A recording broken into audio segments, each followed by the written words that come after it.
ದುರಂತ. ಮುಂದಿನ ತಿಂಗಳು ಅಶೋಕ್ ಅವ್ರನ್ನ ಮತ್ತು ಚಲವಾದಿ ನಾರಾಯಣ ಸ್ವಾಮಿ ಅವ್ರನ್ನ ತೆಗಿತಾವ್ರೆ ಅನ್ನುವಂಥದ್ದು ನನಗಿರುವಂಥ ಮಾಹಿತಿ. ಅವರ ಪೊಸಿಷನ್ನ, ಲೀಡರ್ ಆಫ್ ಅಪೋಸಿಷನ್ ಪೊಸಿಷನ್ ಉಳಿಸ್ಕೊಳ್ಳೋಕ್ಕೋಸ್ಕರ ಅಮಿತ್ ಶಾ ಅವರ ಮುಂದುಗಡೆ ಒಂದು ರಿಪೋರ್ಟ್ನ ಕೊಡುವಂಥದ್ದಕ್ಕೋಸ್ಕರ ಇದು ಪ್ಲಾಂಟೆಡ್ ಸ್ಟೋರಿ ರೀತಿಯಲ್ಲಿ ಮೊನ್ನೆ ದಿವಸ ಪ್ರೆಸ್ ಮೀಟ್ ಮಾಡಿರುವಂಥದ್ದು ಅನ್ನುವಂಥದ್ದು ಭಾಳ ಸ್ಪಷ್ಟವಾಗಿ ಕಾಣ್ತಾ ಇದೆ. ನಾನು ಚಾಲೆಂಜ್ ಮಾಡ್ತೀನಿ BJP-ಯವರಿಗೆ, ಅಶೋಕ್ ಅವರಿಗೆ, ಚಲವಾದಿ ನಾರಾಯಣ ಸ್ವಾಮಿ ಅವರು, ಇವತ್ತೇ ಬೇಕಾದ್ರೆ ನಾನು ನಿಮ್ಮ ಮುಂದೆ ಬಂದು ಕೂತ್ಕೋತೀನಿ. ದಯಮಾಡಿ ನೀವು ಮಾಡಿರೋ ಆಪಾದನೆಯಲ್ಲಿ ಒಂದೇ 1% ಎಲ್ಲಾದರೂ ತಪ್ಪಾಗಿದ್ದರೆ, ಲೂಟಿ ಆಗಿದ್ದರೆ, ಯಾರಾದರೂ ಕಮಿಷನ್ ಪಡೆದಿದ್ದರೆ, ನೀವು ಏನು ಹೇಳ್ತಿರೋ ಅದನ್ನು ನಾವು ಕೇಳ್ತೀವಿ. ಏನು ಹೇಳ್ತೀವೋ ಅದನ್ನು ಕೇಳ್ತೀವಿ. ಒಂದೇ 1% ನಿಮಗೆ if you really having concern to Bangalore and Karnataka, ಸುಳ್ಳು ಹೇಳುವಂಥ ವ್ಯಕ್ತಿಗಳಲ್ಲ ನೀವು. ಒಂದು 10% ಹೇಳೋದ್ರಲ್ಲಿ 1% ನಿಜಾಂಶ ಅನ್ನುವಂಥದ್ದಿದ್ರೆ ನೀವು ಏನು ಹೇಳೋದು ನಾವು ಕೇಳುವಂಥ ಕೆಲಸವನ್ನು ಮಾಡ್ತೀವಿ. ಬೆಂಗಳೂರಲ್ಲಿ 1.5 ಲಕ್ಷ ಪಾಪ್ಯುಲೇಷನ್ ಇದೆ, 1.5 ಕೋಟಿ, 45 ಲಕ್ಷ ಮನೆಗಳಿದ್ದಾವೆ BBMP ವ್ಯಾಪ್ತಿ. ಈಗ 5 ಮಹಾನಗರ ಪಾಲಿಕೆ ವ್ಯಾಪ್ತಿ GBA, ಗ್ರೇಟರ್ ಬೆಂಗಳೂರು ಅಥಾರಿಟಿ ಅಂತ ಬರುತ್ತೆ. ಸುಮಾರು 1.5 ಕೋಟಿ ಜನಸಂಖ್ಯೆ, 50 ಲಕ್ಷ ಜನಸಂಖ್ಯೆ ಬಂದು ಹೋಗುವಂಥದ್ದು ಫ್ಲೋಟಿಂಗ್ ಪಾಪ್ಯುಲೇಷನ್ ಅಂತ ಕರಿತೀವಿ. ಅವರು ದಿನನಿತ್ಯ ಪ್ರೊಡ್ಯೂಸ್ ಮಾಡ್ತಾರಲ್ಲ ವೇಸ್ಟ್, ಸಾಲಿಡ್ ಇರ್ಬೋದು, ಲಿಕ್ವಿಡ್ ಇರ್ಬೋದು, what ever it is, solid waste management. ಆ ವೇಸ್ಟು ಒಂದು ದಿವಸಕ್ಕೆ ಜನರೇಟ್ ಆಗ್ತಾ ಇರುವಂಥದ್ದು GBA ವ್ಯಾಪ್ತಿನಲ್ಲಿ 6200 ಟನ್, ಅಪ್ರಾಕ್ಸಿಮೇಟಾಗಿ 100 ಟನ್ ಹೆಚ್ಚು ಕಮ್ಮಿ ಇರ್ಬೋದು. 6200 ಟನ್ನಷ್ಟು ಇದು ಜನರೇಟ್ ಆಗ್ತಾ ಇದೆ, ಈ ಸಾಲಿಡ್ ವೇಸ್ಟ್ ಜನರೇಟ್ ಆಗ್ತಾ ಇದೆ. ಅದನ್ನು ಆಲಿ ಎಲ್ಲವನ್ನು ವಿಲೇವಾರಿ ಮಾಡೋಕ್ಕಾಗ್ತಾ ಇಲ್ಲ. ಕಸ ಕಲೆಕ್ಟ್ ಮಾಡ್ಕೊತಾರೆ, ಡೋರ್ ಟು ಡೋರು ಮಾಡುವಂಥದ್ದಕ್ಕೆ ಏನೇನು ಬೇಕು ಅದು ಒಂದು ಕಡೆ ಸಂಗ್ರಹ ಆಗುತ್ತೆ, ಪ್ಲಾಸ್ಟಿಕ್ ಸಪ್ರೇಟ್ ಸಂಗ್ರಹ ಆಗುತ್ತೆ, ಸಾಲಿಡ್ ಸಪ್ರೇಟ್ ಸಂಗ್ರಹ ಆಗುತ್ತೆ. ಅದು ಸೆಕೆಂಡ್ರಿ ಪ್ರೋಸೆಸ್. 6200 ಟನ್ನಷ್ಟು ಜನರೇಟ್ ಆಗುವಂಥ ಸಾಲಿಡ್ಡಲ್ಲಿ ಅವ್ರು ಇಲ್ಲಿವರೆಗೂ ವಿಲೇವಾರಿ ಮಾಡ್ತಾ ಇರುವಂಥದ್ದಕ್ಕೆ ಅವಕಾಶ ಇರುವುದು, ಆಗ್ತಾ ಇರುವಂಥದ್ದು ಬರೀ 2000 ಟನ್ ಅಷ್ಟೇ. ಇನ್ನು 4200 ಟನ್ನಷ್ಟು ದಿನನಿತ್ಯ ಅಕ್ಯುಮಿಲೇಟ್ ಆಗಿ ಬೆಟ್ಟದ ಥರ ಬೆಳ್ಕೊಂಡು ಹೋಗ್ತಾ ಇದೆ. ಈ ಸಂಗ್ರಹಣೆ ಆಗಿದ್ದಂಥ ಕಸ, ಇಡೀ ಎಂಟಾರ ಬೆಂಗಳೂರಲ್ಲಿ ಸಂಗ್ರಹಣೆ ಆಗಿರುವಂಥ ಕಸ 2 ಕಡೆ, ಒಂದು ಬೆಂಗಳೂರು ದಕ್ಷಿಣ, ಇನ್ನೊಂದು ಬೆಂಗಳೂರು ಉತ್ತರ. ಒಂದು ದೊಡ್ಡಬಳ್ಳಾಪುರ ಹತ್ರ ಗುಂಡಲಹಳ್ಳಿ ಗ್ರಾಮ, ಅಲ್ಲಿ ಡಂಪಿಂಗ್ ಮಾಡಿ ವಿಲೇವಾರಿ ಮಾಡುವಂಥದ್ದು. ಇನ್ನೊಂದು ದಕ್ಷಿಣ ಭಾಗದಲ್ಲಿ ಗೊಲ್ಲಹಳ್ಳಿ ಗ್ರಾಮ. ಇವೆರಡು ಕಡೆ ಡಂಪಿಂಗ್ ಯಾರ್ಡ್ಗಳು ಮತ್ತು ವಿಲೇವಾರಿ ಮಾಡುವಂಥ ಕೆಲಸ. ಇದನ್ನು ಸೈಂಟಿಫಿಕ್ ಆಗಿ ನಿರ್ವಹಣೆ ಮಾಡಬೇಕು ಅನ್ನುವಂಥದ್ದು ಸುಪ್ರೀಂ ಕೋರ್ಟ್ ಡೈರೆಕ್ಷನ್ಸು ಮತ್ತು ಗ್ರೀನ್ ಟ್ರಿಬ್ಯುನಲ್ ಡೈರೆಕ್ಷನ್ಸ್ ಬೇಸಿಸ್ ಮೇಲೆ 2023ರಲ್ಲಿ BJP ಸರ್ಕಾರ ಇದ್ದಾಗ ಜನವರಿ ತಿಂಗಳಲ್ಲಿ ಇದು ಹೊಸದಾಗಿ ಒಂದು ಟೆಂಡರ್ ಪ್ರಕ್ರಿಯೆಯನ್ನು ಶುರು ಮಾಡಬೇಕು, ಪ್ರಾರಂಭ ಮಾಡಬೇಕು. ಇದನ್ನು ಕಸ ವಿಲೇವಾರಿಯನ್ನು ಒಂದು ಟನ್ನಷ್ಟು ಹೊರಗಡೆ ಚೆಲ್ಲದೇನೆ ವಿಲೇವಾರಿ ಮಾಡುವಂಥದ್ದು ಆಗಬೇಕು ಅನ್ನುವಂಥದ್ದು ಉದ್ದೇಶದಿಂದ BJP ಸರ್ಕಾರ ಇದ್ದಾಗಲೇ ಈ ಒಂದು ಯೋಜನೆಯನ್ನು ಮೂವ್ ಮಾಡಿದ್ರು. ಅದು ಅವ್ರ ಕೈಲಿ ಮಾಡೋಕ್ಕಾಗಲಿಲ್ಲ. ಕಳೆದ 3 ವರ್ಷದಿಂದ ನಿರಂತರವಾಗಿ ಟೆಂಡರ್ ಪ್ರಕ್ರಿಯೆ, ಆಮೇಲೆ ಬೇರೆ ಬೇರೆ ಸಿಟಿಗಳಲ್ಲಿ ಹೋಗಿ ಅಧ್ಯಯನ ಮಾಡಿ ಏನು ಸಮಸ್ಯೆ ಹೇಗೆ ನಿರ್ವಹಣೆ ಮಾಡ್ತಾ ಇದ್ದಾರೆ ಅನ್ನುವಂಥದ್ದು ಕರ್ನಾಟಕ ಸರ್ಕಾರದಿಂದ BBMP ವತಿಯಿಂದ ಇಂಜಿನಿಯರ್ಸ್ಗಳು ಮತ್ತು ಎಕ್ಸ್ಪರ್ಟ್ಸ್ಗಳೆಲ್ಲ ಹೋಗಿ ಅಧ್ಯಯನ ಮಾಡಿ ಒಂದು ರಿಪೋರ್ಟನ್ನು 2025ರಲ್ಲಿ ಕೊಟ್ಟರು. ಆ ಯೋಜನೆ ಯಾವ ರೀತಿ ಇರಬೇಕು ಅನ್ನುವಂಥದ್ದು, ಎಷ್ಟು ವೆಚ್ಚ ಆಗುತ್ತೆ ಅನ್ನುವಂಥದ್ದು ಒಂದು ಡೀಟೇಲ್ ಪ್ರಾಜೆಕ್ಟ್ ರಿಪೋರ್ಟ್ ತಯಾರಿ ಮಾಡುವಂಥದ್ದಕ್ಕೆ ಕೇಂದ್ರ ಸರ್ಕಾರದ ಒಂದು ಸಂಸ್ಥೆ ಇದೆ. ಅದನ್ನು ನಾವು ರೈಟ್ಸ್ ಅಂತ ಕರಿತೀವಿ, RITES, ರೈಟ್ಸ್ ಅಂತ ಕರಿತೀವಿ. ರೈಟ್ಸ್ ಅಂದರೆ rail India technical and economic service ಅಂತ. RITES, RITES, it is a central government organisation. It comes directly under ministry of railways. ಅವರು ಯೂಶಲಿ ಇಂಥ ದೊಡ್ಡ ಪ್ರಾಜೆಕ್ಟ್ಗಳಿಗೆಲ್ಲ DPR ತಯಾರು ಮಾಡುವಂಥ ಒಂದು ಸಂಸ್ಥೆ. ಅದು ಇಂಜಿನಿಯರ್ಸ್ ಎಕ್ಸ್ಪರ್ಟ್ ಇದ್ದಾರೆ, ಅವ್ರಿಗೆ ನಾವು ವಹಿಸುವಂಥ ಕೆಲಸವನ್ನು BBMP ಅವರು ಮಾಡಿದ್ರು. ಅವರು ಒಂದು DPRನ ತಯಾರಿ ಮಾಡಿ ರಾಜ್ಯ ಸರ್ಕಾರಕ್ಕೆ ಮತ್ತು BBMPಗೆ ಕೊಟ್ಟರು.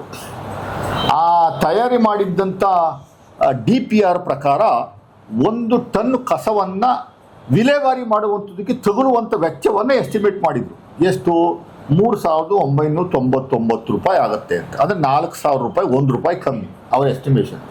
ಇನ್ನೊಂದು ಕಂಪನಿ TWC ಅಂತ, ಅವ್ರ ಕಡೆಯಿಂದ ಪ್ರೈವೇಟ್ ಕಂಪನಿಯಿಂದ ನಾವು DPRನ ಮಾಡಿಸಿದ್ದೀವಿ. ಅವ್ರು ಎಷ್ಟು ಕೊಟ್ಟರು? ಅವರು 3,973 ರೂಪಾಯಿ ಕೊಟ್ಟರು. 3,973 ತಗುಲುತ್ತೆ 1 ಟನ್ನು ಕಸವನ್ನು ಕಲೆಕ್ಟ್ ಮಾಡಿ ವಿಲೇವಾರಿ ಮಾಡುವಂಥದ್ದಕ್ಕೆ ತಗುಲುವಂಥ ವೆಚ್ಚ ಅಂತ ಇದು ಅವರು DPR ಕೊಟ್ಟಂಥದ್ದು, ಆ ರೈಟ್ಸ್ ಕೊಟ್ಟಿದ್ದು. ಇದ್ರ ಬೇಸಿಸ್ ಮೇಲೆ ಚೀಫ್ ಸೆಕ್ರೆಟರಿ ಆಫ್ ಕರ್ನಾಟಕ ಅವರ ನೇತೃತ್ವದ ಸಿಂಗಲ್ ವಿಂಡೋ ಏಜೆನ್ಸಿ ಇದೆ. ಸಿಂಗಲ್ ವಿಂಡೋ ಏಜೆನ್ಸಿನಲ್ಲಿ ಇದನ್ನು ಇಟ್ಟು ಅಪ್ರೂವ್ ಮಾಡಿಸಿ ಟೆಂಡರ್ ಪ್ರಕ್ರಿಯೆಯನ್ನು ಶುರು ಮಾಡೋದು. ಟೆಂಡರ್ನ ಕರೆದಾಗ ಹಾಲಿ ಕಸ ನಿರ್ವಹಿಸ್ತಾ ಇರುವಂಥ ಜಾಗಗಳು 7 ಜಾಗಗಳಿದ್ದಾವೆ. 7 ಕಡೆ ಕಸ ನಿರ್ವಹಣೆ ಮಾಡಿ ವಿಲೇವಾರಿ ಮಾಡುವಂಥ ಒಂದು ವ್ಯವಸ್ಥೆ ಇದೆ ಬೆಂಗಳೂರಲ್ಲಿ 7 ಕಡೆ.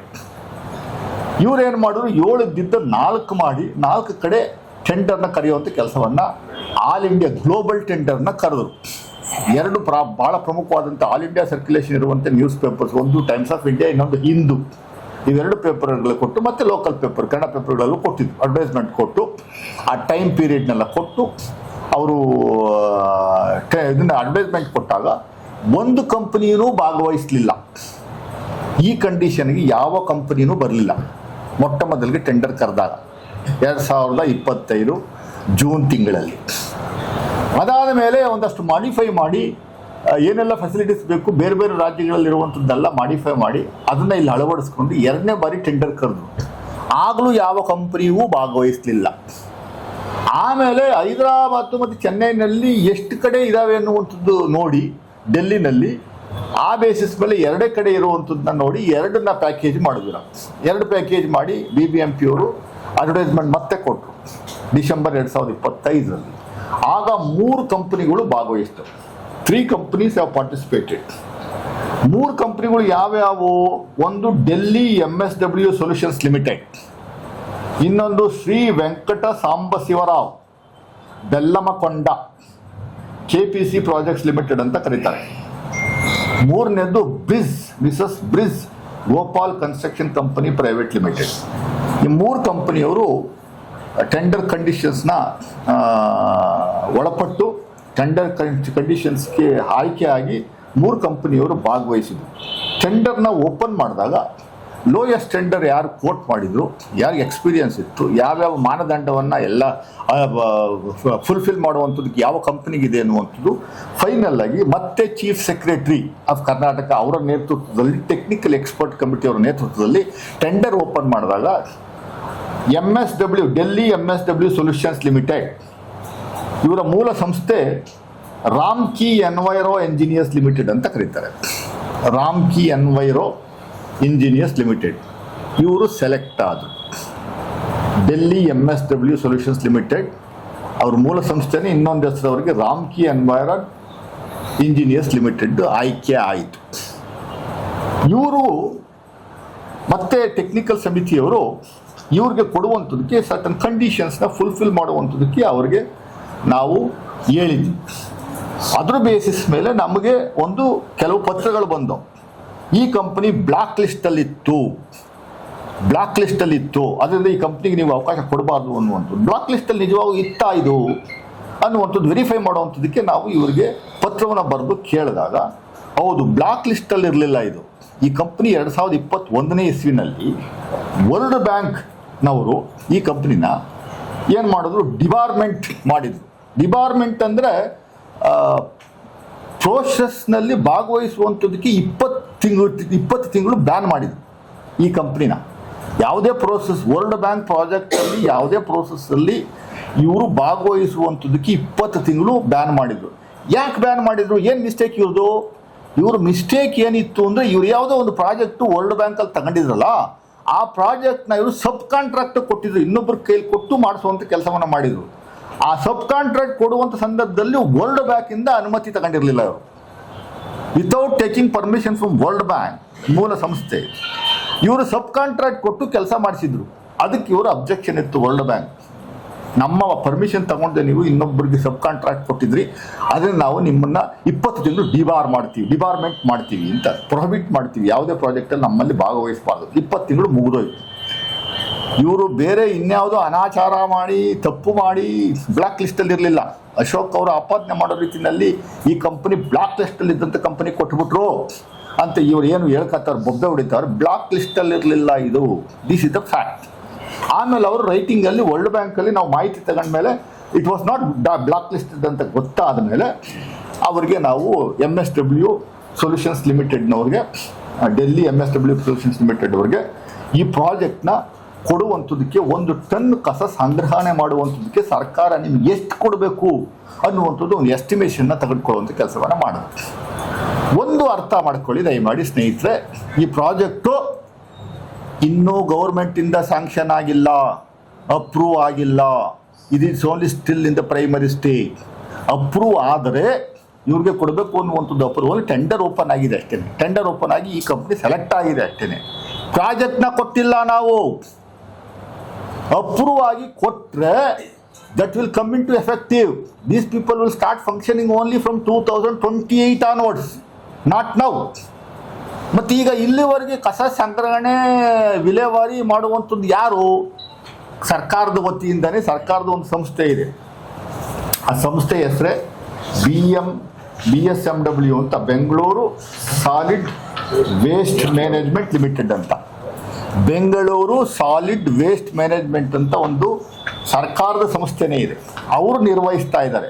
7 ಕಡೆ 7 ಪ್ಯಾಕೇಜ್ನಲ್ಲಿ ಕಸ ಸಂಗ್ರಹಣೆ ಕಲೆಕ್ಷನ್ಸ್ ಇವೆಲ್ಲ ಮಾಡಿ ನಿರ್ವಹಿಸ್ತಾ ಇರುವಂಥದ್ದು ಕಂಪನಿ BSWML ಸರ್ಕಾರ ಸಂಸ್ಥೆ. ಆ BSWML ಅವರು 1 ಟನ್ ಕಸವನ್ನು ತೆಗೆದುಕೊಂಡೋಗಿ ವಿಲೇವಾರಿ ಜಾಗಕ್ಕೆ ತಗೊಂಡೋಗಿ ವಿಲೇವಾರಿ ಮಾಡುವಂಥದ್ದಕ್ಕೆ ಅವರಿಗೆ ತಗುಲ್ತಾ ಇರುವಂಥ ವೆಚ್ಚ, the amount which is spent,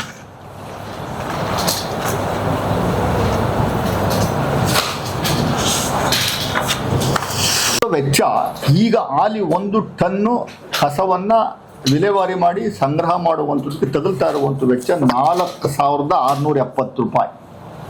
4,670 ರೂಪಾಯಿ ತಗುಲ್ತಾ ಇದೆ ವೆಚ್ಚ. ಇವರು ಕೋಟ್ ಮಾಡಿರುವಂಥದ್ದು ಅಂದರೆ 4,670 ರೂಪಾಯಿ 1 ಟನ್ಗೆ.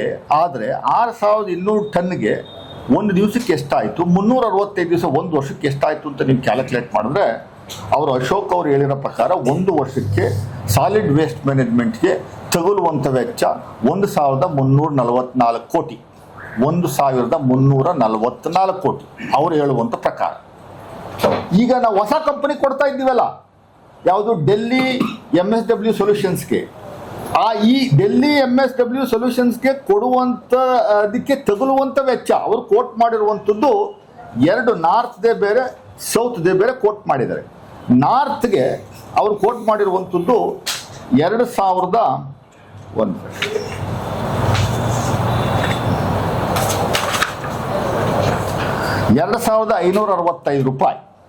ಸೌತ್ಗೆ 2,151 ರೂಪಾಯಿ 1 ಟನ್ಗೆ ಮಾಡಿ ಮನೆಯಿಂದ ಕಲೆಕ್ಟ್ ಮಾಡಿ ವಿಲೇವಾರಿ ಮಾಡುವಂಥದ್ದಕ್ಕೆ ತಗುಲುವಂಥ ವೆಚ್ಚ ಹೊಸದಾಗಿ MSW ಸೊಲ್ಯೂಷನ್ಸ್ ಲಿಮಿಟೆಡ್ ಅವರು ಕೊಟ್ಟಿರುವಂಥ ಕೊಟೇಶನ್ನು ನಾರ್ತಿಂದ ಕಲೆಕ್ಟ್ ಮಾಡುವಂಥದ್ದಕ್ಕೆ 2,565 ರೂಪಾಯಿ 1 ಟನ್ಗೆ ಬೀಳುತ್ತೆ. ಸೌತಿಂದ ಕಲೆಕ್ಟ್ ಮಾಡುವಂಥದ್ದಕ್ಕೆ 1 ಟನ್ಗೆ 2,151 ರೂಪಾಯಿ ಬೀಳುತ್ತೆ. ಆವ್ರೇಜ್ನ ನೀವು ತಗೊಂಡ್ರೆ 2,358 ರೂಪಾಯಿ ಆಗುತ್ತೆ. 2,358 ರೂಪಾಯಿ ಆಗುತ್ತೆ 1 ಟನ್ನು ಕಸ ಕಲೆಕ್ಟ್ ಮಾಡಿ ವಿಲೇವಾರಿ ಮಾಡುವಂಥದ್ದಕ್ಕೆ. ಬರೀ ಕಲೆಕ್ಟ್ ಮಾಡಿ ಎಲ್ಲೋ ಒಂದು ಕಡೆ ಡಂಪ್ ಮಾಡುವಂಥ ಕೆಲಸ ಅಲ್ಲ ಇವ್ರದ್ದು.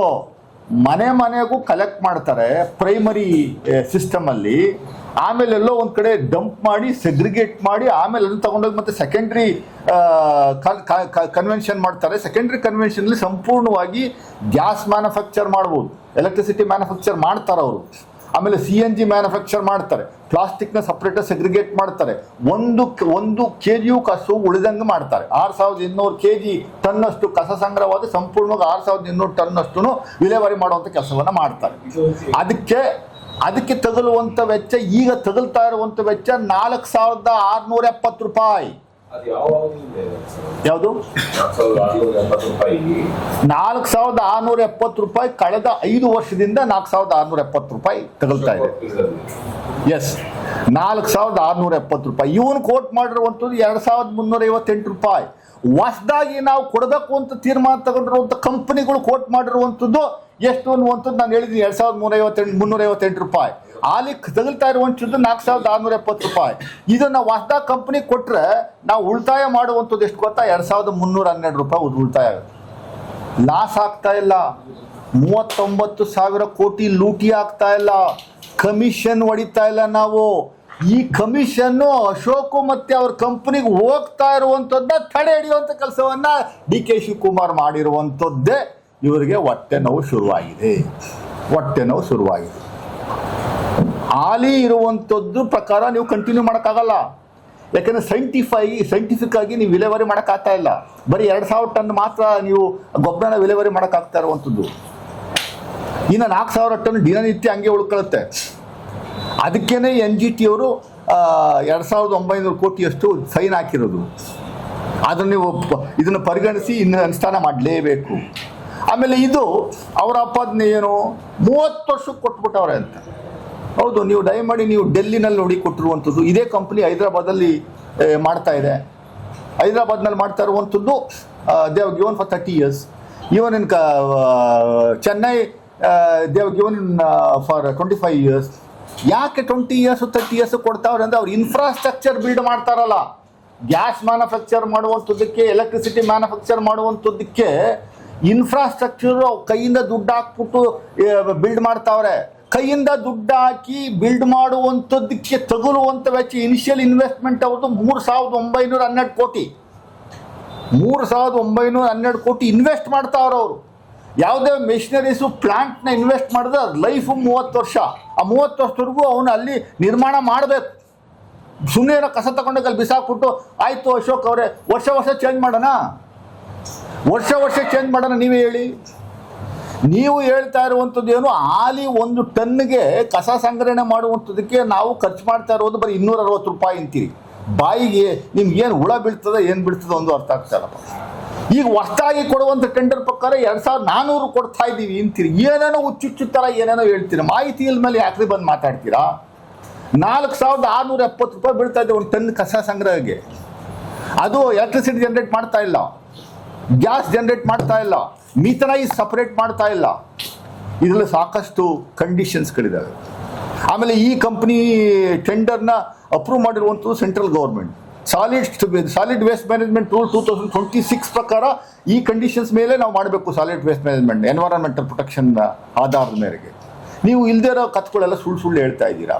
ಅಲ್ಲಿ ಇರುವಂಥ BMCL Bengaluru solid waste management limited ಬಗ್ಗೆ ನೀವು ಕಂಟಿನ್ಯೂ ಮಾಡಿದರೆ 30 ವರ್ಷಕ್ಕೆ ಎಷ್ಟು ವೆಚ್ಚ ಆಗ್ತಾ ಇತ್ತು ಅಂತ ನೀವು ಕ್ಯಾಲ್ಕುಲೇಟ್ ಮಾಡಿದ್ರೆ ಎಸ್ಕಲೇಷನ್ ಎಲ್ಲ ಸೇರಿಸ್ಕೊಂಡ್ರೆ 48,000 ಕೋಟಿ ಆಗುತ್ತೆ. 48,000 ಕೋಟಿ ಆಗುತ್ತೆ. ಇವ್ರು ಕೊಟ್ಟಿರುವಂಥ ಪ್ರಕಾರ 39,000, ಇನ್ನು 10,000 ಕೋಟಿಯಷ್ಟು ನಾವು ಸೇವ್ ಮಾಡ್ತಾ ಇದ್ದೀವಿ. ವರ್ಷಕ್ಕೆ 500ರಿಂದ 600 ಕೋಟಿಯಷ್ಟು ಸೇವ್ ಮಾಡ್ತೀವಿ. ಪಟ್ಟಿ ಮಾಡಿದ್ವಿ, ಎಸ್ಕಲೇಷನ್ ಸೇರಿಸ್ಕೊಂಡು 30 ವರ್ಷಕ್ಕೆ ಪಟ್ಟಿ ಮಾಡಿದ್ದೀವಿ. ನಾವು 100 ವರ್ಷಕ್ಕೆ ಬದುಕ್ತೀವಿ ಅಂತ 100 ವರ್ಷದ ಎಕ್ಸ್ಪೆಂಡಿಚರ್ನ ಇವತ್ತಿನ ಎಕ್ಸ್ಪೆಂಡಿಚರ್ ಆಧಾರದ ಮೇಲೆ 100ನೇ ವರ್ಷಕ್ಕೆ ನಾನು ಕ್ಯಾಲ್ಕುಲೇಟ್ ಮಾಡೋಕ್ಕಾಗಲ್ಲ. ನನಗೆ 60 ವರ್ಷ, ಈಗ 40 ವರ್ಷದ್ದು ಇವತ್ತು ನನಗೆ ಎಕ್ಸ್ಪೆಂಡಿಚರ್ ಏನು ಬರ್ತದೆ ತಿಂಗಳಿಗೆ 50,000 ರೂಪಾಯಿ ಅಂದರೆ 50,000 ಲೆಕ್ಕ ಅಂತ 100 ವರ್ಷಕ್ಕೆ ಕ್ಯಾಲ್ಕುಲೇಟ್ ಮಾಡೋಕ್ಕಾಗಲ್ಲ. ಅವತ್ತಿನ ಲೆಕ್ಕನೇ ಬೇರೆ ಇರುತ್ತೆ, ಅವತ್ತಿನ ಎಕ್ಸ್ಪೆಂಡಿಚರ್ ಇರುತ್ತೆ. ಎಸ್, ಈಗ ಆರ್ಥಿಕ ಇಲಾಖೆ ಈ ವಿಚಾರದಲ್ಲಿ ಏನಾದರೂ ಇಂಟರ್ಫಿಯರ್ ಆಗಿದೆಯಾ ಅಥವಾ ಏನಾದರೂ ಪತ್ರ ಬಂದಿದೆಯಾ? ಏನು ಕ್ಲಾರಿಫಿಕೇಶನ್? ಇಲ್ಲ ಮೇಡಮ್, ಆರ್ಥಿಕ ಇಲಾಖೆ ಇಂಟರ್ಫಿಯರ್ ಆಗುವಂಥದ್ದಕ್ಕೆ ಕರ್ನಾಟಕ ರಾಜ್ಯ ಸರ್ಕಾರ ಯಾವುದು ದುಡ್ಡು ಕೊಡ್ತಾ ಇಲ್ವ? ನಾವು we are not giving any money at all. ಈ going to invest by himself. Initially 3,912 ಕೋಟಿ ರೂಪಾಯಿಯಷ್ಟು ಇನ್ವೆಸ್ಟ್ ಮಾಡ್ತಾರೆ ಅವರು ಪ್ಲಾಂಟ್ಗಳನ್ನ ನಿರ್ಮಾಣ ಮಾಡುವಂಥದ್ದಕ್ಕೆ. ಬಿಜೆಪಿ ಆರೋಪ ಮಾಡ್ತಾರೆ. ಅಲ್ಲ, ಬಿಜೆಪಿ ಆರೋಪ. ಆಕ್ಷೇಪ ವ್ಯಕ್ತಪಡಿಸಿದ್ದಾರೆ. No, I have all the documents here. If you want, I will supply all the documents which is given by all the government. ಆರ್ಥಿಕ ಇಲಾಖೆ has got nothing to do with this. ಪಾರದರ್ಶಕವಾಗಿ ಮಾಡಿರುವಂಥ ಒಂದು ವ್ಯವಸ್ಥೆ ಇದು. ಬೇಡ ಅಂತಂದರೆ NGTನಲ್ಲಿ ಫೈನ್ ಹಾಕುವಂಥದ್ದಕ್ಕೆ ಅವಾಯ್ಡ್ ಮಾಡಿಸಿ, ಹೆಂಗೆ ಕಂಟಿನ್ಯೂ ಮಾಡುವಂಥದ್ದು ನಮ್ದೇನು ಅಬ್ಜೆಕ್ಷನ್ ಇಲ್ಲ. ಆದರೆ ನೀವು ಹೆಂಗೆ ನೀವು ಕಿಕ್ ಬ್ಯಾಕ್ 10,000 ಕೋಟಿ ಬೆಂಗಳೂರಲ್ಲಿ ಆ ಕಿಕ್ ಬ್ಯಾಕ್ ನಿಂತೋಗುತ್ತೆ ಅಷ್ಟೇ. ಮುಂದಿನ ದಿನಗಳಲ್ಲಿ MSW ಸೊಲ್ಯೂಷನ್ಸ್ ಕೊಟ್ಟರೆ ಆ ಕಿಕ್ ಬ್ಯಾಕು 100% ನಿಂತ್ಕೊಂಡು ಹೋಗುತ್ತೆ. ಅದಕ್ಕೋಸ್ಕರ ಹೊಟ್ಟೆ ಹೊರ್ಕೊಂಡು ಇವರು ಇದನ್ನು ಹೆಂಗಾದ್ರೂ ಮಾಡಿ ನಿಲ್ಲಿಸಬೇಕು ಅನ್ನುವಂಥ ಉದ್ದೇಶ ಒಂದಾದರೆ, ಎರಡನೇದು ಎಷ್ಟು ಮಟ್ಟಿಗೆ ಸುಳ್ಳು ಹೇಳ್ತಾರೆ ಅನ್ನುವಂಥದ್ದು ತಲೆ ಮೇಲೆ ನೆತ್ತಿ ಮೇಲೆ ಹೊಡೆದಂಗೆ ಹೇಳ್ತಾರೆ. ಇದು ಪ್ರಾವಿಷನ್ ಇರುವಂಥದ್ದು ಕೊಟ್ಟಿರುವಂಥದ್ದು ಬರೀ 30 ವರ್ಷಕ್ಕೆ ಅಷ್ಟೇ. 30 ವರ್ಷದ ಮೇಲೆ 1 ವರ್ಷನೂ ಎಕ್ಸ್ಟೆನ್ಷನ್ ಮಾಡುವಂಥದ್ದಕ್ಕೆ ಅವಕಾಶ ಇಲ್ಲ. It is very very clear in the tender document. It is given only for 30 years. Suppose in case if we find ಇದು ಬೇರೆ ದಾರಿ ಇಲ್ಲ, ಆಲ್ಟರ್ನೇಟಿವ್ ಇಲ್ಲ ಅಂದ್ರೆ ಅವ್ರನ್ನ you can request for other 5 years. So maximum only 30 + 5 35 years. ಅವ್ರು ಹೇಳುವಂಥದ್ದು ಏನು ಅಂದರೆ 30 + 35 65 years ಇದೇ ಕಂಪ್ನಿ ಕೊಟ್ಟವ್ರೆ ಅಂತ, ಇದೇ ಕಂಪ್ನಿ ಕೊಡ್ತಾವ್ರೆ ಅಂತ ಅವ್ರು ಹೇಳ್ತಾ ಇರುವಂಥದ್ದು. ಅಷ್ಟರ ಮಟ್ಟಿಗೆ ಸುಳ್ಳು ಹೇಳ್ತಾವ್ರೆ ಅವರು. ಆಮೇಲೆ ಇದು ಭಾಳ ಸ್ಪಷ್ಟವಾಗಿದೆ. ಇದು ನನ್ನ ಹತ್ರ ಪಟ್ಟಿನೇ ಇದೆ, ಎಷ್ಟೆಷ್ಟು ಅಮೌಂಟ್ ಎಷ್ಟೆಷ್ಟು ನಾವು ಕೊಡ್ತೀವಿ, ಏನು ಎತ್ತ ಅನ್ನುವಂಥದ್ದು. ಮೊದಲನೇ ಇಯರ್ ಎಷ್ಟು, ಸೆಕೆಂಡ್ ಇಯರ್ ಎಷ್ಟು. ಈಗ ಮೊದಲನೇ ಇಯರು ಅಕಸ್ಮಾತ್ 2028 ಜಾರಿಗೆ ಬಂದರೆ, 2028 ಯಾಕೆ ಅಂತಂದರೆ ಈಗ ನಾವು ಅದನ್ನ ಅಪ್ರೂವ್ ಮಾಡಿಕೊಟ್ರೆ ಅವರಿಗೆ 1.5 ವರ್ಷ ಬೇಕು, 2 ವರ್ಷ ಬೇಕು ಅವ್ರ ಪ್ಲಾಂಟ್ಗಳನ್ನೆಲ್ಲ ಹಾಕುವಂಥದ್ದಕ್ಕೆ. ಆಮೇಲೆ ಜಮೀನ 100 ಎಕರೆ ಜಮೀನು ಪುಕ್ಕಟ್ಟೆ ಕೊಟ್ಬಿಡ್ತಾ ಇದ್ವಿ. ಪುಕ್ಕಟ್ಟೆ ಕೊಡ್ತಾ ಇಲ್ಲ, ಸರ್ಕಾರದ ಜಮೀನು. 2 ಕಡೆ ಜಮೀನಿದೆ, ಒಂದು ಕಡೆ 115 ಎಕರೆ, ಇನ್ನೊಂದು ಕಡೆ 134 ಎಕರೆ, 2 ಕಡೆ ಜಮೀನಿದೆ. ಆ ಜಮೀನನ್ನು ಸರ್ಕಾರದ ಜಮೀನದು ಅವ್ರಿಗೆ ನಾವು ಫ್ರೀಯಾಗಿ ಕೊಡ್ತಾ ಇದ್ವಿ.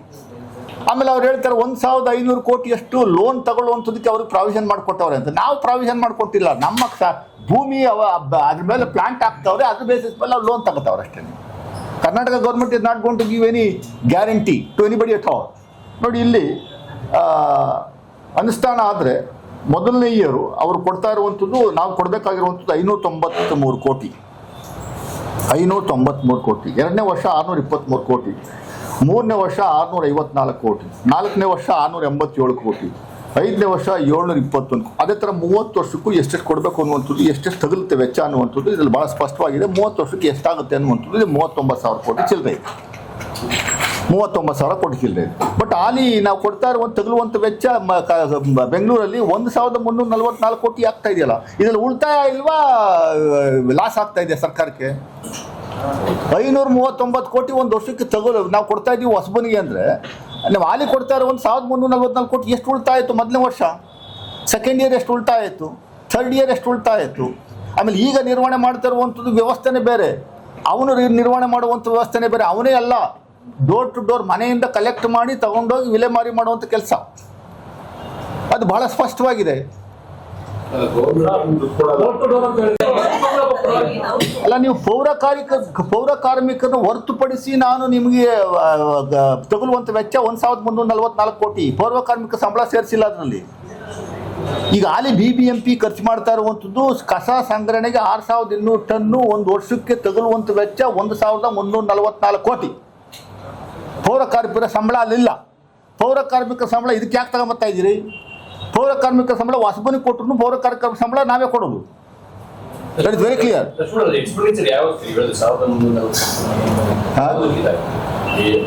ಅದೇ ಸರ್, ಪೂರ್ತಿ ಯಾವುದಕ್ಕೆ ಇದು ಬೇಕಾ ನಿಮಗೆ? ಸ್ಲ್ಯಾಬ್ ಬೇಕಾ? 15 ಸ್ಲ್ಯಾಬ್ ಇದಾವೆ. 15 ಸ್ಲ್ಯಾಬ್ ಇದೆ. ಯಾವುದಕ್ಕೆ ಎಷ್ಟು ಬರುತ್ತೆ ಅನ್ನೋಂಥದ್ದು 15 ಸ್ಲ್ಯಾಬ್ ಇದೆ. ಅದು ನಿಮಗೆ ಕೊಡ್ತೀನಿ, ಕಳಿಸ್ತೀನಿ. ಪಟ್ಟಿದೆ ನಾನು sir, all the documents. Sir, ಈಗ ಆ ಕಂಪನಿ ದೆಹಲಿ ಹೋದ ಕಂಪನಿ ರಾಮ್ಕಿ ಎನ್ವೈರನ್ಮೆಂಟಲ್ ಲಿಮಿಟೆಡ್. ನಮಗೆ ಡಿ ಕೆ ಶಿವಕುಮಾರ್ ಇಲ್ಲ, ಅದು ನಮ್ಮ ಅದನ್ನೇ ಒಂದು ನ್ಯಾಚುರಲ್ ಆಗಿ ಅವ್ರದ್ದೊಂದು ಮಾಫಿಯಾ ಇದೆ. ಅವ್ರದ್ದೊಂದು ಮಾಫಿಯಾ, ದೊಡ್ಡ ಮಾಫಿಯಾ. ಸೆಕೆಂಡ್ ಎಪಿಸೋಡಲ್ಲಿ ಅದನ್ನೆಲ್ಲ ಕಂಪ್ಲೀಟಾಗಿ ರಿಲೀಸ್ ಮಾಡ್ತೀವಿ ನಾವು ಮುಂದಿನ ದಿನಗಳಲ್ಲಿ. ಸೊ ಅದು ದೊಡ್ಡ ಮಾಫಿಯಾ. ಆ ಮಾಫಿಯಾ ಮಾಡ್ತಾರೆ.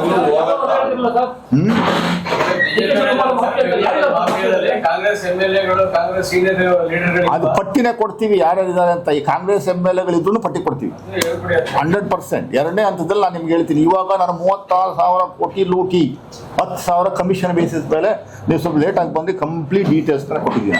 39,000 ಕೋಟಿ 30 ವರ್ಷಕ್ಕೆ ಯಾಕೆ ಕೊಟ್ಟು ಅನ್ನುವಂಥದ್ದು ಸಂಪೂರ್ಣವಾಗಿ ಅದನ್ನ ಡೀಟೇಲ್ಸ್ ಕೂಡ ನಾನು ಹೇಳಿದ್ದೀನಿ. ಬರೀ 10 ವರ್ಷಕ್ಕೆ, 2 ವರ್ಷಕ್ಕೆ, 3 ವರ್ಷಕ್ಕೆ ಕೊಡಕ್ಕೆ ಬರೋದಿಲ್ಲ. ಯಾಕಂದ್ರೆ ಅವ್ನು ಪ್ಲಾಂಟು ಇವೆಲ್ಲ ಕನ್ಸ್ಟ್ರಕ್ಟ್ ಮಾಡ್ತಾನೆ. ಅದಕ್ಕೆ ಸುಮಾರು 4,000 ಕೋಟಿಯಷ್ಟು ಇನ್ವೆಸ್ಟ್ ಮಾಡ್ತಾನೆ. ಇನ್ವೆಸ್ಟ್ ಬೇಸಿಸ್ ಮೇಲೆ ಇನ್ವೆಸ್ಟ್ ಮಾಡ್ತಾನೆ. ಅದನ್ನು ಒಂದೇ ವರ್ಷಕ್ಕೆ ಮುಗಿಸೋವಂಥದ್ದಕ್ಕೆ ಆಗೋದಿಲ್ಲ. ಸೊ ಅದರಿಂದ ಇವರು ಏನೇನು ಆಪಾದನೆ ಮಾಡಿದ್ರು ಅವೆಲ್ಲವೂ ಸುಳ್ಳು. ನಾನು 30+35 65 ವರ್ಷಕ್ಕೆ ಅಂತ ಸುಳ್ಳು ಹೇಳೋದು. 260 ಅಷ್ಟೇನ ಕೊಡ್ತಾ ಇರೋದು ಒಂದು ಟನ್ಗೆ ಸಂಗ್ರಹಣೆಗೆ ಅಂತ. 260 ಅಲ್ಲ, ನಾವು ಕೊಡ್ತಾ ಇರೋದು 4670. ಈಗ ಹೊಸದಾಗಿ ಬರುವಂಥ ಟೆಂಡರಲ್ಲಿ 3385 ರೂಪಾಯಿ ಆಗುತ್ತೆ ಅಷ್ಟೇ. ಅದರಲ್ಲಿ ಸುಮಾರು 3012 ರೂಪಾಯಿ 212 ರೂಪಾಯಿ ನಾವು ಸೇವ್ ಮಾಡ್ತೀವಿ. ಸರ್, ಆರ್ ಅಶೋಕ್ ಮತ್ತು ಚಲುವನಾರಾಯಣ ಸ್ವಾಮಿ ಅಪೋಸಿಷನ್ ಲೀಡರ್ ಅಂತ ತಮ್ಮ ಸ್ಥಾನ ಕಳ್ಕೊಂಡಿದ್ದಾರೆ. ಹೌದು, ಅದೇ ಯಾವ ಮೂಲಗಳಿಂದ 100ಕ್ಕೆ 100ರಷ್ಟು ಅವರು ತೆಗಿಬೇಕು ಅನ್ನುವಂಥದ್ದು ಒಂದು ಉದ್ದೇಶ ಅವರ ಹೈಕಮಾಂಡ್ ಇದೆ ಅನ್ನುವಂಥದ್ದು ನನಗೆ ಇರುವಂಥ ಮಾಹಿತಿ, ನನಗೆ ಇರುವಂಥ ಬಲ್ಲ ಮೂಲಗಳ ಮಾಹಿತಿ. ಅದಕ್ಕೋಸ್ಕರ ಇವರು ಅಸ್ತಿತ್ವನ ಉಳಿಸ್ಕೊಳ್ಳೋಕ್ಕೋಸ್ಕರ ಯಾವುದೋ ಒಂದು ಹಿಟ್ ಆ್ಯಂಡ್ ರನ್ ಸ್ಟೇಟ್ಮೆಂಟ್ ಮಾಡಿ ದೊಡ್ಡದಾಗಿ ಬಿಂಬಿಸಿ ನ್ಯಾಷನಲ್ ನ್ಯೂಸ್ಗಳು ಮಾಡಿಸಿ Ashok is the better person to tackle the Congress government in Karnataka, is the best leader of opposition ಅನ್ನುವಂಥದ್ದು ಪ್ರೂವ್ ಮಾಡ್ಕೊಳ್ಳುವಂಥದ್ದು ಹೋಗುತ್ತೆ ಅಷ್ಟೇ. ಇಂಥವ್ರಿಗೂ ಅಶೋಕ್ ಅವರು ದಯಮಾಡಿ ನೀವೇ ಹೇಳಿ ಸರ್, ಯಾವುದು ಅವ್ರ ಬಾಯಲ್ಲಿ ಸತ್ಯ ಬಂದಿದೆ ಅಂತ. ಅವ್ರು 100 ಮಾತಾಡೋದ್ರಲ್ಲಿ 99 ಸುಳ್ಳಿರುತ್ತೆ. ಆ ಪ್ರೆಸೆಂಟೇಷನು ಸರಿಯಾಗಿ ಬರಲ್ಲ, ಸಬ್ಜೆಕ್ಟೇ ಗೊತ್ತಿಲ್ಲ ಅವ್ರಿಗೆ. ಸಾಲಿಡ್ ವೇಸ್ಟ್ ಮ್ಯಾನೇಜ್ಮೆಂಟಲ್ಲಿ ನಾನು I have done my PhD. I am A civil engineering graduate. I have done my PhD in solid waste management. I know pin to pin. I can explain and come to debate before anybody. ಇದರಲ್ಲಿ ಏನಾದರೂ ಒಂದೇ ಒಂದು percentage ಜಾಸ್ತಿ ಆಗಿದ್ರೆ ದಯಮಾಡಿ ಹೇಳಿ. ನಾನು ನಿಮಗೆ ಮುಂದೆನೇ ಈಗ ನಾನು ಪ್ರೆಸೆಂಟೇಷನ್ ಕೊಟ್ಟನಲ್ಲ, 539 ಕೋಟಿ ತಗಲುತ್ತೆ ವೆಚ್ಚ ಒಂದು ವರ್ಷಕ್ಕೆ ಸಾಲಿಡ್ ವೇಸ್ಟ್ ಮ್ಯಾನೇಜ್ಮೆಂಟ್ನ ಸಂಪೂರ್ಣವಾಗಿ ನಿರ್ವಹಣೆ ಮಾಡುವಂಥದ್ದು ಅಂದ್ರೆ ಗ್ಯಾಸ್ ತಯಾರಿ ಮಾಡಿ, ಎಲೆಕ್ಟ್ರಿಸಿಟಿ ಜನರೇಟ್ ಮಾಡಿ, ಆಮೇಲೆ ಮೀಥೇನ ಸಪರೇಟ್ ಪಡಿಸಿ ಸಂಪೂರ್ಣವಾಗಿ 6200 ಟನ್ನಷ್ಟು ಕಸವನ್ನು ಸಂಪೂರ್ಣವಾಗಿ ವಿಲೇವಾರಿ ಮಾಡುವಂಥದ್ದು ಎಲ್ಲವೂ ಸೇರುತ್ತೆ. ಈಗ ತಗಲ್ತಾ ಇರುವಂಥ ವೆಚ್ಚ 1344 ಕೋಟಿ. ನಾವು ಕಮ್ಮಿ ಮಾಡಿದ್ದೀವಾ ಇಲ್ವಾ ನೀವೇ ಹೇಳಿ. ಇದರಲ್ಲಿ ಸರ್ಕಾರಕ್ಕೆ ಸೇವ್ ಆಗಿದೆಯಾ ಇಲ್ವಾ? ಹೆಂಗಿದು ಲೂಟ್ ಆಗಿದೆ? ಯಾರು ಕಮಿಷನ್ ತಗೊಂಡವ್ರೆ?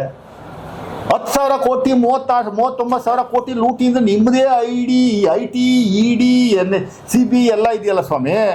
ನಿಮ್ಮ ಅಮಿತ್ ಶಾ ಹೇಳ್ಬಿಟ್ಟು ಅದೆಲ್ಲಿದೆ ದುಡ್ಡು, ಹೆಂಗೆ ತಗೊಂಬಂದ್ರು, ಗೋಣಿಚೀಲ ತಗೊಂಬಂದ್ರೆ, ಟ್ರಕ್ಕಲ್ಲಿ ತಗೊಂಬಂದ್ರೆ, ಎಲ್ಲಿಟ್ಟವ್ರೆ ಅನ್ನುವಂಥದ್ದು, ಯಾವ ಗುಡೋನಲ್ಲಿ ಇಟ್ಟವ್ರೆ ಅಂತ ನೀವು ಹುಡುಕ್ಬಿಡ್ಬೋದಲ್ಲ ಪಟ್ಟಂತ.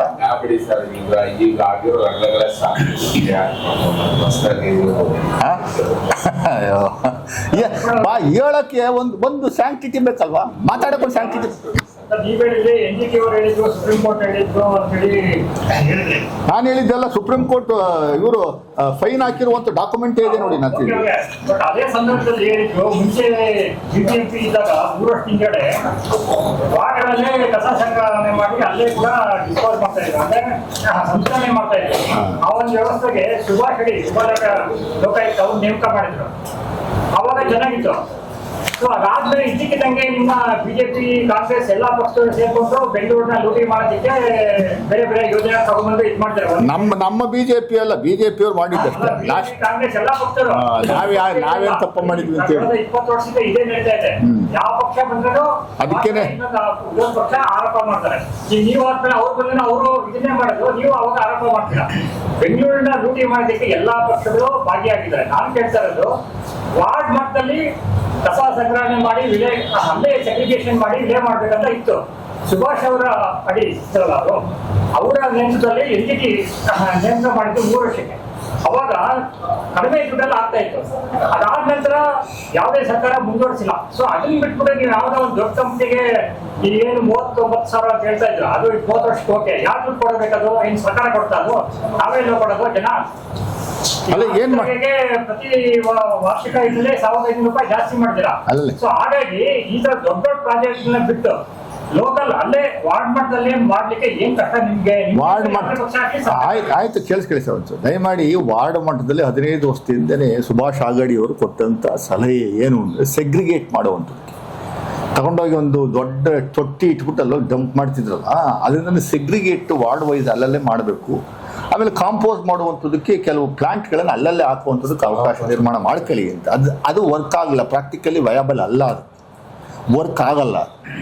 6,200 6,500 ಟನ್ನಷ್ಟು ಕಸ ಒಂದು ದಿವಸಕ್ಕೆ ಸಂಗ್ರಹಣೆ ಆದರೆ ಅದನ್ನು ನೀವೆಲ್ಲಿ ತಗೊಂಡು ಹೋಗ್ತೀರಿ, ಎಲ್ಲಿ ಮಾಡ್ತೀರಿ ಅನ್ನುವಂಥದ್ದು ಅರ್ಥ ಆಗಲ್ಲ. ಅದರಿಂದ ನೀವು ದೊಡ್ಡ ಮಟ್ಟದ ಪ್ಲಾಂಟನ್ನು ನಿರ್ಮಾಣ ಮಾಡಿ ಅದನ್ನು ನೀವು ಮೀಥೇನು ಮತ್ತು ಸಪ್ರೇಟ್ ಮಾಡಿ ಎಲೆಕ್ಟ್ರಿಸಿಟಿ ಗ್ಯಾಸ್ನ ತಯಾರಿ ಮಾಡಿ ಅಂತ solid waste management government of ಇಂಡಿಯಾದವರೇ 2026 ಒಂದು ದೊಡ್ಡ ಕಾಯ್ದೆ ತಗೊಂಬಂದು, ಕೇಳಿಸ್ಕೊಳ್ಳಿ ಸರ್ ದಯಮಾಡಿ, 2026 ಒಂದು ಹೊಸ ಕಾಯ್ದೆ ತಗೊಂಬಂದು. ಆ ಕಾಯ್ದೆಯ ಪ್ರಕಾರ ಒಂದು ಕಡೆ ಇಲ್ಲ ಎರಡು ಕಡೆ ಸಂಗ್ರಹಿಸಿ ಅದನ್ನು ವಿಲೇವಾರಿ ಮಾಡುವಂಥದ್ದು ಮಾಡಬೇಕು, ಅಲ್ಲಲ್ಲೇ ಮಾಡಿ ಎನ್ವೈರನ್ಮೆಂಟ್ಗೆ ಹಜಾರ್ಡ್ನೆಸ್ ಆಗಬಾರ್ದು ಅನ್ನುವಂಥದ್ದು solid waste management rule government of India 2026 ಭಾಳ ಸ್ಪಷ್ಟ.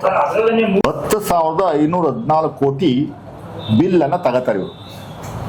13ನೇ ವರ್ಷಕ್ಕೆ ಖರ್ಚು ಮಾಡುವಂಥ ಹಣ ಎಷ್ಟು ಗೊತ್ತೆ ಅವರು? 14,228 ಕೋಟಿ. ಅಂದರೆ 3,500 ಕೋಟಿಯಷ್ಟು ಡೆಡ್ ಇನ್ವೆಸ್ಟ್ಮೆಂಟ್ ಮಾಡಿರ್ತಾರೆ.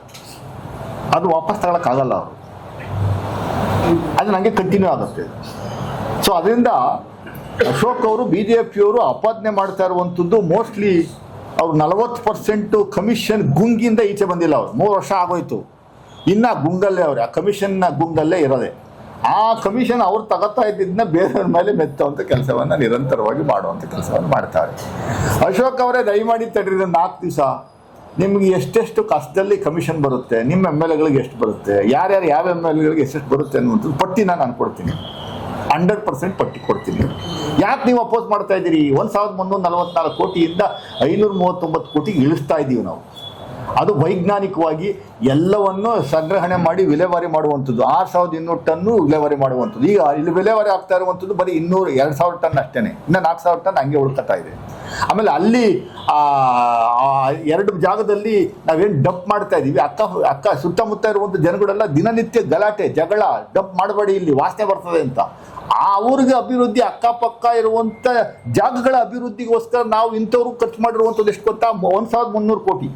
1,300 ಕೋಟಿ ಖರ್ಚು ಮಾಡಿದ್ದೀವಿ ಇಲ್ಲಿವರೆಗೂ ಅಕ್ಕಪಕ್ಕ ಅವ್ರಿಗೆ ಸಮಾಧಾನ ಮಾಡುವಂಥದ್ದಕ್ಕೆ. ಇದು ಕಂಟಿನ್ಯೂ ಆಗ್ತಾ ಇದೆ. ರೆಗ್ಯುಲರ್ ಆಗಿ ಒಂದು ವರ್ಷಕ್ಕೆ ಸುಮಾರು 400ರಿಂದ 450 ಕೋಟಿ ಖರ್ಚು ಮಾಡ್ತಾ ಇದೀವಿ ಸುತ್ತಮುತ್ತ ಜನಗಳ ಅವ್ರು ಏನೇನು ಕೇಳ್ತಾರೋ ಅದನ್ನ ಕೊಡುವಂಥ ಕೆಲಸ. ಅಬ್ಜೆಕ್ಟ್ ಮಾಡ್ತಾರೆ, ಜರ ಕಸ ತಗೊಂಬಂದು ಸುಡಿಬೇಡಿ ಅಂತ. ಇದೆಲ್ಲವೂ ಕಂಪ್ಲೀಟ್ ಆಗಿ ಈಗ ಮುಗಿದೋಗುತ್ತೆ. ಒಂದು ಹೆಣ ಸುಡುವಂಥದ್ದು ಮೆಷಿನ್ ಮೂಲಕ ಏನು ಹೆಣ ಸುಡುವಂಥ ಒಂದು ವ್ಯವಸ್ಥೆ ಇದೆ. ಹೆಣ ಒಳಗಡೆ ಕಳಿಸಿದ ತಕ್ಷಣ ಒಂದೇ ಒಂದು 100 ಗ್ರಾಮ್ ಅಷ್ಟು ಪುಡಿ ಏನು ಬರ್ತದೆ ಹೊರಗಡೆ, ಆ ಥರ ಪುಡಿ ಹೊರಗಡೆ ಬರುವಂಥ ಕೆಲಸ ಇದೆ. ಭಾಳ ವ್ಯವಸ್ಥಿತವಾಗಿ ನೀವು if you want you can go. ಅದರ ಇಂಟರ್ನೆಟ್ಟಲ್ಲಿ ಕೂಡ ನೀವು ಚೆಕ್ ಮಾಡ್ಬೋದು, how it is working in Hyderabad, how it is working in Chennai ಅಂತ. ಎಲ್ಲೂ ಕಸ ಸಮಸ್ಯೆ ಇಲ್ಲ ಎಕ್ಸೆಪ್ಟ್ ಬೆಂಗಳೂರು. ಈವನ್ ಡೆಲ್ಲಿನಲ್ಲೂ ಸಮಸ್ಯೆ ಇಲ್ಲ. ಇಂಟರ್ನೆಟ್ಟಲ್ಲಿ ದಯಮಾಡಿ ಚೆಕ್ ಮಾಡಿ ಎಷ್ಟು ಬೀಳುತ್ತೆ ಒಂದು ಟನ್ ಕಸ ಸಂಗ್ರಹಣೆ ಮಾಡುವಂಥದ್ದಕ್ಕೆ, ವಿಲೇವಾರಿ ಮಾಡುವಂಥದ್ದಕ್ಕೆ, ಬೇರೆ ಕಡೆ ಎಷ್ಟು ಆಗ್ತಾ ಇದೆ ಅನ್ನುವಂಥದ್ದು ಚೆಕ್ ಮಾಡುವಂಥ ಕೆಲಸವನ್ನು ನೀವು ಮಾಡ್ಬೋದು. ಸೊ ಅದರಿಂದ ಅದಕ್ಕೋಸ್ಕರ ಅವ್ರ ಅಸ್ತಿತ್ವ ಕಾಪಾಡಬೇಕು ಅನ್ನುವಂಥದ್ದು ಉದ್ದೇಶದಿಂದ ಇಂಥವೆಲ್ಲ ಮಾಡ್ತಿರ್ತಾರೆ. ಮುಂದಿನ ದಿನಗಳಲ್ಲೂ ಮಾಡ್ತಾರೆ. ಸುಳ್ಳು ಹೇಳೋದ್ರಲ್ಲಿ ಎಕ್ಸ್ಪರ್ಟ್ ಇರ್ತಾರೆ. ಅದನ್ನ ಕೌಂಟ್ರ್ ಕೊಡುವಂಥದ್ದಕ್ಕೆ ನಾವು ಮುಂದಿನ ದಿನಗಳಲ್ಲಿ ಪದೇ ಪದೇ ಬರ್ತೀವಿ. ಅಲ್ಲ ಗೊತ್ತಿಲ್ಲ ನನಗೆ ಯಾರಾಗ್ತಾರೆ ಅಂತ. ಯಾರೋ ಬ್ಯಾಕ್ವರ್ಡ್ ಕಮ್ಯುನಿಟಿ ಮಾಡಬೇಕು ಅಂತ ಅವರಂತೆ, ಯಾರು ಅಂತ ಗೊತ್ತಿಲ್ಲ. 100% is unfit, not even 1% is okay. ಅವ್ರು ಮಾತಾಡೋ ಶೈಲಿ, ಮಾತಾಡುವಂಥದ್ದು ದಯಮಾಡಿದೆ. ಅವ್ರು ಮಾತಾಡ್ತಾರಲ್ಲ ಸರ್, ಡೈಲಿ 2% 3% ಮಾಡ್ತಾರಲ್ಲ ಸರ್, ನೀವು ಅವ್ರದ್ದೇ BJP ಚಾನೆಲ್ಗಳವಲ್ಲ ಸರ್, BJP ಸೋಷಿಯಲ್ ಮೀಡಿಯಾ, ಅವರ ಕಮೆಂಟ್ ಬಾಕ್ಸಲ್ಲಿ ನೋಡಿ ಸರ್, ಅವ್ರನ್ನೇ ಬೈದಿರ್ತಾರೆ. ಅವ್ರನ್ನೇ ಬೈದಿರ್ತಾರೆ. ನಾನು ಹೇಳೋದು ಬೇಡ, ಅದನ್ನ ನೀವು ನೋಡ್ಬಿಟ್ರೆ ಅವ್ರನ್ನೇ ಬೈದಿರ್ತಾರೆ. ಇವ್ ಯಾವನ ಬಂದ ಅಶೋಕ್ ಕಣ್ಣ ಬಂದ. ಪಾಪ ಅಶೋಕ್ ಕಣ್ಣನಿಗೆ ಏನಾಗೋಗಿದೆ ಅಂದರೆ, ಇವರು ನಿಮ್ಮ ಮುನಿರತ್ನ ಅವರು ಅದ್ಯಾವುದೋ ಏಡ್ಸ್ ಇಂಜೆಕ್ಷನ್ ಕೊಟ್ಟ ಮೇಲೆ ಬಾಯೆಲ್ಲ ಒಂಥರ ಬೆಳ್ಳಗಾದ ಮೇಲೆ ಯಾಕೋ ತಲೆ ಎಲ್ಲ ಒಟ್ಟಾಗಿದೆ. ಮೀಮಾಂಸೆಗೆ ಏನೋ ಸಮಸ್ಯೆ ಇರ್ಬೋದು, ಮೀಮಾಂಸೆ ಸೇರಿಸ್ಬೇಕು ಅವ್ರನ್ನ ನೋಡಿ. ಆ ಥರ ಅಶೋಕ್ ಅವರು ಪಾಪ ಏನೋ ಬಂದು ಅದು ಸ್ಟಡಿ ಮಾಡಿ ಮಾಡಲಿ ಸರ್ ಪ್ರೆಸ್ ಮೀಟು, ನಮ್ದೇನು ಅಭ್ಯಂತರ ಇಲ್ಲ. ಅದಕ್ಕೆ ನಾವು ಡೆಫಿನೆಟಾಗಿ ಸರಿಯಾದ ರೀತಿಯಿಂದ ಉತ್ತರ ಕೊಡುವಂಥ ಕೆಲಸವನ್ನು ಮಾಡ್ತೀವಿ. ಎಲ್ಲಾದರೂ 39,000 ಕೋಟಿ ಲೂಟಿ ಅಂದರೆ ಏನು ಸರ್ ಅರ್ಥ? 10,000 ಕೋಟಿ ಕಮಿಷನ್ ಅಂದ್ರೆ ಏನು ಸರ್ ಅರ್ಥ? ಅದು ಜನಗಳು ಏನು ಅನ್ಕೊತಾರೆ ಸರ್? ಎಲ್ಲಿಂದ ಬರುತ್ತೆ 10,000 ಕೋಟಿ? ಯಾರು ಕೊಡ್ತಾರೆ 10,000 ಕೋಟಿ? 30 ವರ್ಷಕ್ಕೆ DK ಶಿವಕುಮಾರೇ 30 ವರ್ಷದವರೆಗೂ ಇರ್ತಾರ? ಯಾವನಾದ್ರೂ ಫೂಲ ಕೊಡೋಕ್ಕೆ ಕಮಿಷನ್ನ? ಯಾಕೆ ಕೊಡ್ತಾನೆ? ಆಯಿತು ಬೇಡ, ನಾವು ಮಾಡೋದೆಲ್ಲ ಹಂಗೆ ಇರಲಿ. ತಿರ್ಗಿ ಇನ್ನೊಂದ್ಸರಿ ನಾವು ಇನ್ನೊಂದು 3,000 ಕೋಟಿ ಫೈನ್ ಹಾಕ್ಸ್ಕೊಬೇಕಾ NGTಯಿಂದ? NGT ಅವ್ರು ಫೈನ್ ಹಾಕೋರಲ್ವಾ? ಮಾಡಬೇಕು ಅಂತ ಡೆಡ್ ಲೈನ್ ಕೊಟ್ಟಿದ್ರು 2024 ಒಳಗಡೆ ಮಾಡಿ ಅಂತ. ಮಾಡಿಲ್ಲ. ನಾವು 2026 ಮಾಡ್ತಾ ಇದ್ದೀವಿ. It is based on supreme court directions and NGT directions, not our own. ಭಾಳ ಸ್ಪಷ್ಟವಾಗಿದೆ. ಎಲ್ಲವೂ ಸುಳ್ಳಿನ ಮೇಲೆ ಸುಳ್ಳು ಹೇಳುವಂಥ ಕೆಲಸವನ್ನು, ಕೆಟ್ಟ ಹೆಸರು ತರಬೇಕು, ಜನಗಳು ಡೈವರ್ಟ್ ಮಾಡಬೇಕು, ಅವ್ರ ಸಮಸ್ಯೆಗಳೇ ಡೈವರ್ಟ್ ಮಾಡಬೇಕು ಅನ್ನುವಂಥ ಏಕೈಕ ಉದ್ದೇಶ ಇಟ್ಕೊಂಡು BJPಯವರು ಅಶೋಕ್ ಅವರು ದಿನನಿತ್ಯ ಮಾಡ್ತಾರೆ. ಸಮಸ್ಯೆ ಯಾವತ್ತಾರು ಒಂದು ದಿವಸ ನೀಟ್ ಎಕ್ಸಾಮಿನೇಷನ್ ಇಡೀ ದೇಶಾದ್ಯಂತ 23 ಲಕ್ಷ ಅಭ್ಯರ್ಥಿಗಳು ಸಮಸ್ಯೆ ಆಗೋಯ್ತಲ್ಲ ಸರ್, 5 ಜನ ಸೂಸೈಡ್ ಮಾಡ್ಕೊಂಡ್ರು, ಯಾವತ್ತಾರು ಒಂದು ದಿವಸ ಮಾತಾಡೋದು ಸರ್? ಪೆಟ್ರೋಲ್ ಡೀಸೆಲ್ ಗಗನಕ್ಕೆ ಹೋಗಿದೆಯಲ್ಲ ಸರ್, ಯಾವತ್ತೂ ಒಂದು ದಿವಸ ಹೊರಗಡೆ ಬಂದು ಮಾತಾಡೋದು ಸರ್? ಒಂದು ದಿವಸ CBSE ಎಕ್ಸಾಮಿನೇಷನ್ದು ಆನ್ ಸ್ಕ್ರೀನ್ ಮಾರ್ಕಿಂಗ್ದು ಗೋಲ್ಮಾಲ್ ಆಗೋತ್ತಲ್ಲ, ಯಾವತ್ತರ ಒಂದು ದಿವಸ ಮಾತಾಡೋದು ಸರ್? ಇಲ್ಲ, ಕಾಣೆ ಆಗೋತಾರೆ, ಕಾಣದೇ ಇಲ್ಲ ಅವರು ಅಂತ ಹೇಳ್ಬಿಟ್ಟು ಜಾಗ ಖಾಲಿ ಮಾಡ್ತಾರೆ. ಪ್ರತಿಯೊಂದಕ್ಕೂ ಅವ್ರ ಮನೇಲಿ ಏನು ಸಮಸ್ಯೆ ಆದರೂ ರಾಹುಲ್ ಗಾಂಧಿ ಹೊಣೆ, ಕಾಂಗ್ರೆಸ್ ಹೊಣೆ ಅಂತಾರೆ. ಅವ್ರ ಮನೇಲಿ ಏನು ಹೊಸ್ದಾಗಿ ಏನು ಕಾರ್ಯಕ್ರಮ ಆದರೂ ಕಾಂಗ್ರೆಸ್ಸೇ ಹೊಣೆ ಅಂತಾರೆ. ಸದಾನಂದ ಗೌಡ ಹಿಂದೆ ಒಂದ್ಸರಿ ಹೇಳ್ತಿರ್ಲಿಲ್ಲ, ಪ್ರತಿಯೊಂದಕ್ಕೂ ಅವ್ರ ಮನೇಲಿ ಏನಾದ್ರೂ ಸತ್ರು ಅಷ್ಟೇ ಹುಟ್ಟರು ಅಷ್ಟೇ, ಕಾಂಗ್ರೆಸ್ನವ್ರ ಕಾರಣ ಅಂದರೆ ಏನು? Thank you sir.